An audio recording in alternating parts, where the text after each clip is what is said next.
মহারাজ এইবার আপনি এর একটা বিচার করুন। আচ্ছা আচ্ছা আচ্ছা, এত চিৎকার চেঁচেমেচি না করে কি হয়েছে সেটা খুলে বলো তো। মহারাজ আজ সকালে ওই পুটির বাবা আমার থেকে 750 গ্রাম মিষ্টি দই কিনেছে। আচ্ছা বেশ, কিনলো, তারপর? আমার দোকানের 1 কেজি দইয়ের দাম 10 আনা হলে 750 দাম হচ্ছে 6.5 আনা। 750 দাম 6.5 আনা? গোপাল, এ তো দেখছি গোড়াতেই গন্ডগোল। তাই তো দেখছি মহারাজ, আপনি বরং ওই মন্ত্রী মশাইকেই ওদের বোঝাবার দায়িত্বটা দিয়ে দিন। কই এসো দেখি, এসো এসো। কোথায় কোথায় তোমাদের কি হিসেবের গন্ডগোল হচ্ছে দেখি, এসো। শিক্ষা মহারাজ, শিক্ষার বড় অভাব। না না না, এইভাবে তো চলতে দেওয়া যায় না। এতে ভবিষ্যৎ প্রজন্ম কি শিখবে? কিছু একটা ব্যবস্থা তো করতেই হবে। কি ব্যবস্থা করবেন মহারাজ? তবে যাই করুন, আমি আপনার সাথে আছি। আচ্ছা, আমার বই ঘরে তো কিছু বই আছে, সেগুলো দিয়ে আপাতত সাজিয়ে গুছিয়ে একটা গ্রন্থাগার খুললে কেমন হয়? না মানে, রাজ্যের মানুষেরা সেখানে এসে পড়াশুনো শিখে নিজেদের শিক্ষিত করতে পারবে। গ্রন্থাগার? বাহ বাহ বাহ বাহ, এ তো দারুণ ব্যাপার মহারাজ। হ্যাঁ, পরে দরকার হলে আমি নগর থেকে আরো বই নিয়ে আসবো, কিন্তু আমি আমার রাজ্যের মানুষদের শিক্ষিত দেখতে চাই। গোপাল, এই দায়িত্বটা তোমাকেই কিন্তু নিতে হবে। অবশ্যই। গোপাল দাদা, এই বইগুলো কোথায় রাখবো? এগুলো এগুলো ওই যে সামনের তাকটা ফাঁকা আছে, ওখানে নিয়ে যা। ঠিক আছে। আরে যা যা যা, তাড়াতাড়ি যা, তাড়াতাড়ি যা। কালকের মধ্যেই গ্রন্থাগার উদ্বোধন করতে হবে তো। খুব তাড়া, খুব তাড়া। আরে এই দেখো, এই বইগুলো তো এখনো ঝাড়াই হয়নি। আরে সবাই মিলে ওদিকে গেলে হবে? এদিকে এদিকে, এই বইগুলো তো এখনো ঝাড়াই হয়নি। সব দিক আমাকে দেখতে হচ্ছে কেন? যেদিকে দেখবো না সেদিকেই গন্ডগোল।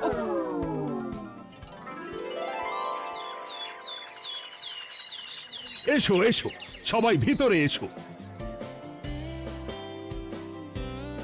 এই মন্ত্রী, কেমন হয়েছে বলো? খুব সুন্দর মহারাজ, খুব সুন্দর। সব গোপাল নিজে দাঁড়িয়ে থেকে করেছে। সত্যি গোপালের দায়িত্ব জ্ঞান নিয়ে কোনো কথা হবে না। কি এমন করেছে? কয়েকটা বই এদিক ওদিক করেছে, তাতেই মহারাজ একেবারে গদগদ। দেখুন মহারাজ, দেখুন সবাই কিভাবে বইপত্র নিয়ে ঘাটাঘাটি করা শুরু করে দিয়েছে। দেখুন, দেখে মনে হচ্ছে সবাই ভীষণ উৎসাহিত। সে তো হতেই হবে গোপাল। আমার বইয়ের সম্ভারে যে হরেক রকমের বইগুলো আছে, সেগুলো তো ভীষণই রোমাঞ্চকর। আরে মন্ত্রী মশাই, এখানে দাঁড়িয়ে না থেকে ওদিকে যান। দেখুন কত ভালো ভালো বই আছে, সেগুলো পড়ুন। না মানে, জানি আপনার মাথায় অনেক বুদ্ধি, তাও এই যে কথায় আছে না যে শিক্ষার কোনো বয়স নেই। হ্যাঁ মন্ত্রী, যাও যাও, দেখো অনেক ভালো ভালো বই আছে, সেগুলো পড়ে নিজের জ্ঞান বুদ্ধি অর্জন করো। ঠিক আছে মহারাজ, দেখি কোন বইটা পড়া যায়।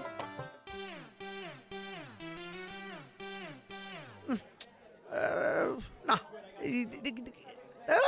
দূর দূর দূর দূর, একটাও ভালো বই দেখছি না। এই সব বই আমি পড়বো? ভূতেদের গুপ্তধনের খোঁজ? আরে এইটা আবার কি বই? এই বইটাতে কি সত্যি সত্যি ভূতেদের গুপ্তধনের খোঁজ আছে নাকি? এক কাজ করি, হ্যাঁ, এই বইটা বাড়িতে নিয়ে যাই, তারপর বাড়ি গিয়ে ভালো করে পড়বো। বলা তো যায় না, দেখা গেল সত্যি সত্যি ভূতেদের গুপ্তধনের খোঁজ পেয়ে গেলাম হয়তো।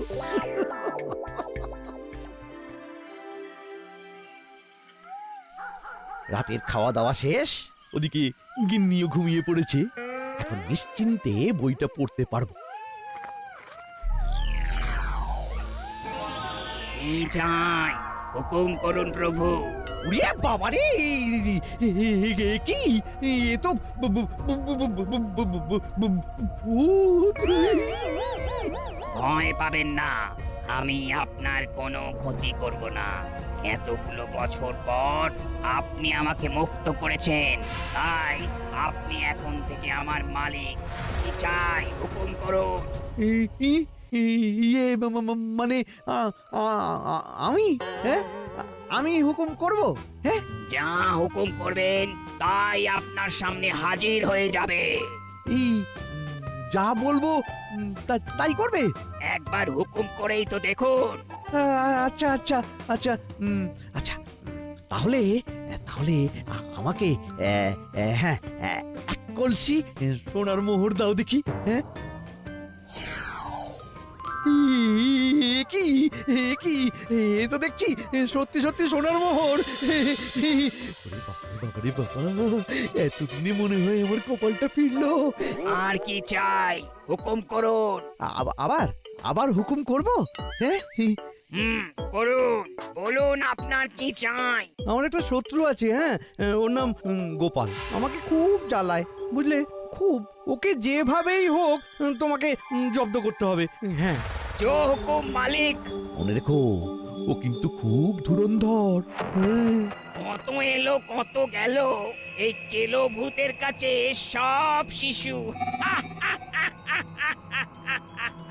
গোপাল, এইবার পূর্বে তোমার কপাল।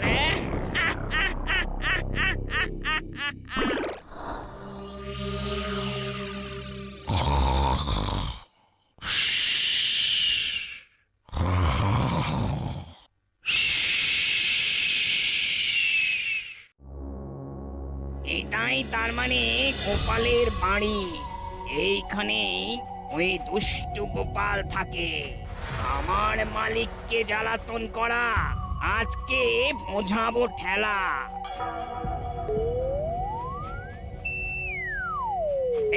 এই তো এই জানলাটা খোলা। যাই, টুক করে জানলাটা দিয়ে ঘরের ভেতরে ঢুকে যাই। ও বাবা, এ তো দেখছি হেঁসেল ঘর। এখানে নিশ্চয়ই খাবার পাওয়া যাবে। দেখি তো একবার খুঁজে। দূর দূর, কিছুই তো নেই। যা আনে সবই মনে হয় রান্না করে খেয়ে ফেলে। কিপটে গোপাল। কিন্তু আমার যে বড্ড খিদে পেয়েছে, পেটের ভিতরটা চু চু চু চু করছে। আমি যে আর থাকতে পারছি না, মনে হচ্ছে এই হাঁড়ি কড়াই যা আছে চিবিয়ে খেয়ে ফেলি। কিন্তু এই বয়সে এসে এগুলো খেলে হজম হবে তো? দূর, যা হবে হবে।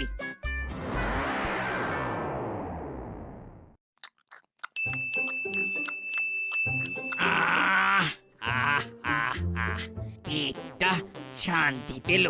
যাই, এইবার আসল কাজটা সেরে ফেলি।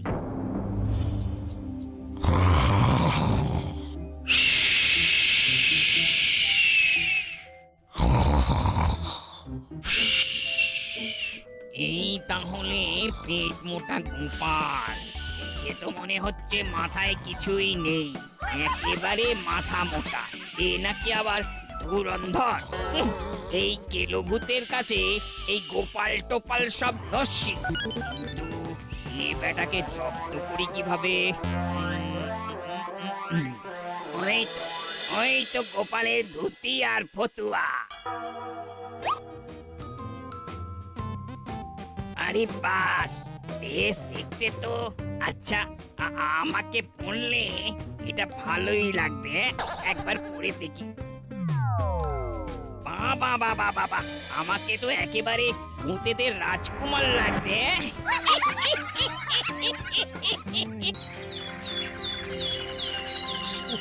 বাপরে বাপ, আজকেও অনেক দেরি হয়ে গেল। মহারাজ আজকেও কথা শোনাতে ছাড়বেন না। কই গো গিন্নি, কোথায় গেলে? শিগগিরই ভাত বসাও। আমি পুকুরে একটা ডুব দিয়ে এসেই কিন্তু খেতে বসবো। হায় হায় হায়, আমার সব নিয়ে চলে গেল গো, আমার সব নিয়ে চলে গেল। আরে কি হয়েছে কি গিন্নি, কাঁদছো কেন? কাচ্ছি কি আর সাধে? রান্নাঘরে হাঁড়ি কুড়ি যা ছিল সব চুরি হয়ে গেছে। হায় হায় হায় হায়, কে আমার এত বড় সর্বনাশ করলো গো। হ্যাঁ, চোর? সে কি কাণ্ড! আরে চোর এলো কোথা থেকে? জানি না গো, আমি কিচ্ছু জানি না। আমার অত সুন্দর ভাতের হাঁড়িখানা চুরি করে নিয়ে গেল। ও চোরের ভালো হবে না, কখনো ভালো হবে না। হ্যাঁ, না, জানলায় তো শিক কাটা নেই। এদিকে ঘরের দরজা জানলাও বন্ধ ছিল। তাহলে চোর এলো কিভাবে? না মানে আর কিছু চুরি যায়নি তো? তোমার গরদের নতুন ওই ফতুয়া আর পাঞ্জাবি সেটাও নেই। মনে হয় সেটাও ওই চোরটা চুরি করে নিয়ে গেছে। হ্যাঁ, আর নতুন ফতুয়া পাঞ্জাবি চুরি করে নিয়ে চলে গেল? যাও, একটা নতুন পোশাক ছিল তাও চোর নিয়ে পালালো। দেখেছেন তো মহারাজ, দেখেছেন এখানে সবাই উপস্থিত একমাত্র ওই ওই ওই গোপাল ছাড়া।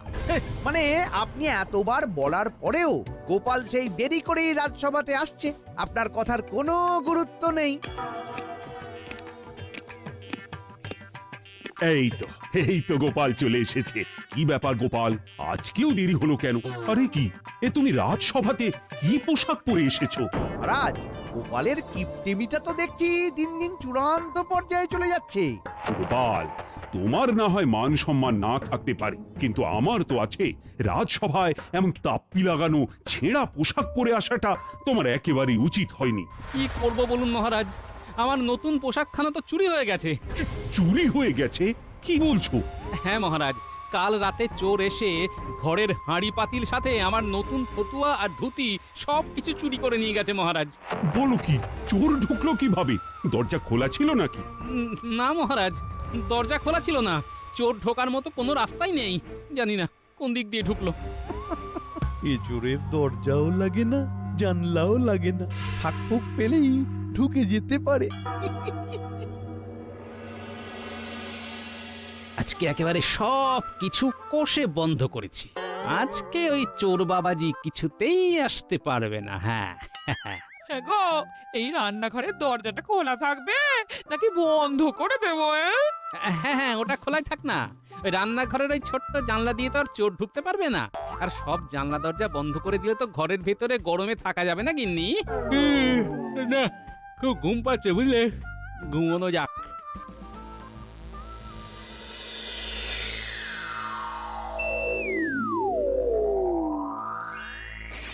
আজকে আর হাঁড়ি কুড়ি খাবো না। কাল খেয়ে পেটটা কেমন যেন গুড়গুড় গুড়গুড় করছিল। যাই, যেই কাজে এসেছি সেই কাজটা আগে করি গিয়ে। এ বাবা, এ তো দেখছি তাপ্পি লাগানো ফতুয়া। এই তাপ্পি লাগানো ফতুয়া চুরি করতেও আমার লজ্জা লাগছে। কি করব, মালিকের হুকুম। কি গোপাল, তোমার কি অবস্থা? কি করবো বলুন মহারাজ, যাও একটা জোড়া তালি দেওয়া পোশাক ছিল তাও কাল রাতে চুরি হয়ে গেল। কিভাবে যে ঢুকছে সেটাই তো ধরতে পারছি না। ইস, চোরটাকেও বলিহারি যায়। তোমার ওই জোড়াতালি দেওয়া পোশাক কোন চোরের যে পছন্দ সেটাই তো আমি বুঝতে পারছি না। প্রতি রাতে এসে চোরটা চুরি করে যাচ্ছে। না, আজ বেটাকে ধরবই ধরবো। এই তবে যাই বলো, তোমাকে কিন্তু আমার শাড়িখানা জড়িয়ে বেশ লাগছে। এখন তুমিও আমার সাথে মজা করছো গিন্নি? করো করো। আরে রাগ করো না, আমি তো এমনি বলছিলাম। এ বাবা, এ তো দেখছি আমাকে ধরার জন্য গোপাল একেবারে জেগে বসে আছে।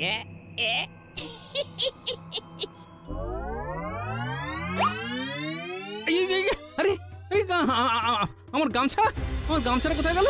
এক্ষুনি তো এখানে ছিল। তার মানে চোরটা এসে চুরি করে পালালো। কিন্তু এটা কিভাবে সম্ভব?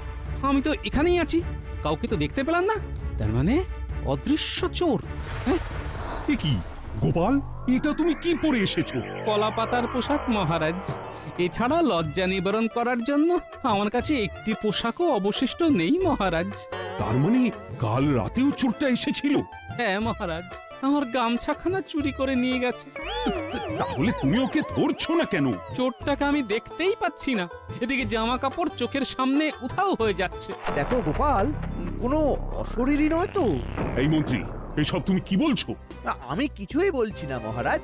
গোপাল যেমন বর্ণনা দিল সেই পরিপ্রেক্ষিতেই বললাম। ঠিক আছে গোপাল, এত চিন্তা করতে হবে না। আমি তোমাকে কিছু অর্থ দিচ্ছি, তুমি ওই দিয়ে একখানা ফতুয়া আর একখানা ধুতি কিনে নিও। এই সব পরে আবার থাকা যায় নাকি?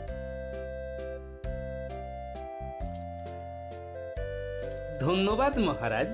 আর ঘরে একটু সাবধানে থেকো। আর এই অদৃশ্য চোর বা অশরীরী প্রবেশ করতে গেলে একটু হলেও তো ফাঁক ফোঁকর লাগবেই, তাই সব দিক বন্ধ করে ঘুমোবে। বলছি আমিও থাকি না গো। না না গিন্নি, তুমি থাকলে হবে না, আমাকে একাই এই কাজটা করতে হবে। আর তুমি তো বেশি দূরে যাচ্ছ না। আজ রাতটা পুটির বাড়িতে থেকে কাল সকালেই তো আবার বাড়িতে ফিরে আসবে। ঠিক আছে, তুমি যেমন বলবে। আমার জামা চুরি করা? হ্যাঁ, আজকে ওই চোর বাবাজি বুঝবে মজা। আমার ঘরে রান্নাঘরের জানলা খোলা থাকে, তার মানে বেটা ওখান থেকেই ঢোকে না। আমাকে রান্নাঘরেই লুকোতে হবে। আজ এই নতুন ফতুয়া আর পাঞ্জাবি দিয়েই চোর বাবাজিকে জব্দ করব। মন্ত্রীর কথা মতন চোর যদি অশরীরী ভূত হয়, তাহলে এই টোটকায় জব্দ হতে বাধ্য। এই এই দিলাম সর্ষে গুঁজে। চোরটা যতক্ষণ না আসছে আমাকে এইভাবেই লুকিয়ে থাকতে হবে। হ্যাঁ, ওই মনে হয় এলো। যা ভেবেছিলাম তাই, এ কোনো সাধারণ চোর নয়, এ নিশ্চয়ই কোনো অশরীরী। ঠিক আছে, আমিও ফাঁদ পেতে রেখেছি, আজকে এই ফাঁদ কেটে বের হতে পারবে না বাবা জীবন। আরে বাস, আজকে নতুন জামা। এই নতুন জামাটা পরলে তো আমাকে একেবারে টুকটুকে ভূত কুমার লাগবে।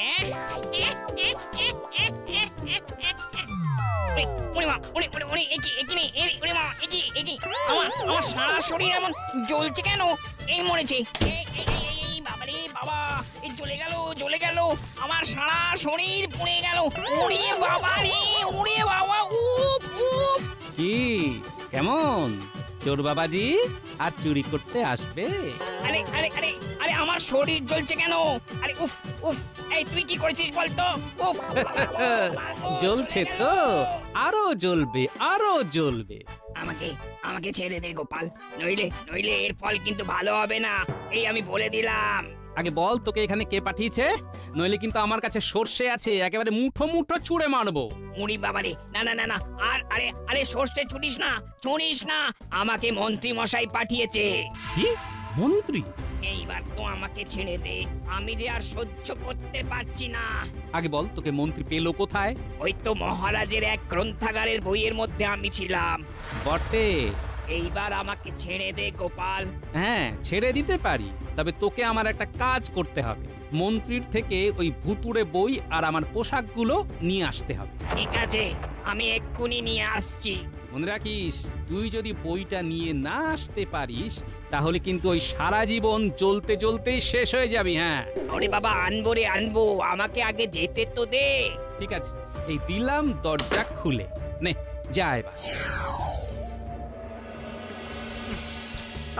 সেই কখন গেছে, এখনো আসছে না। আজ ফিরুক, বেশ আচ্ছা করে ধোলাই করতে হবে। ফিরুক আজ।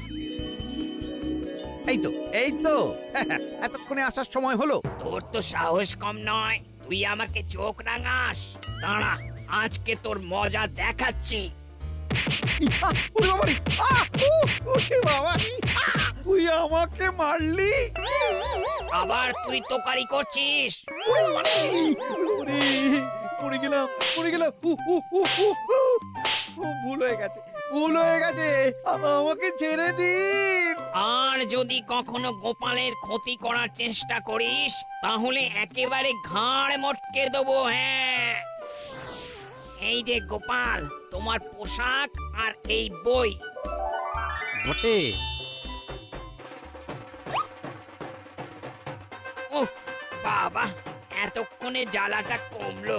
এইবার তাহলে চুপচাপ এই বইয়ের ভিতরে ঢুকে পড়, নইলে কিন্তু সারা শরীরে সর্ষে ছিটিয়ে দেব। না না না না না, আমি এক্ষুনি ঢুকছি।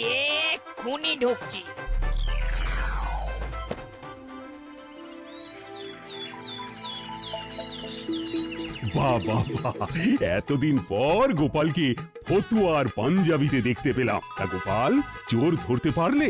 হ্যাঁ মহারাজ, এই যে এই বইয়ের ভেতরেই রয়েছে, সে কোনো সাধারণ চোর নয়।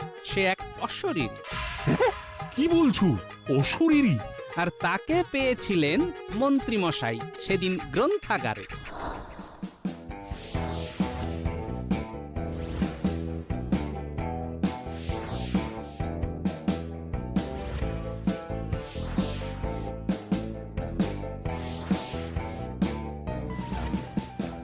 বেশ হয়েছে, একেবারে বেশ হয়েছে। আরো দু চারটে কষিয়ে দিতে পারতো মন্ত্রীকে, তাহলে যদি শিক্ষা হতো। ইস, এখনো গাল দুটো লাল হয়ে আছে।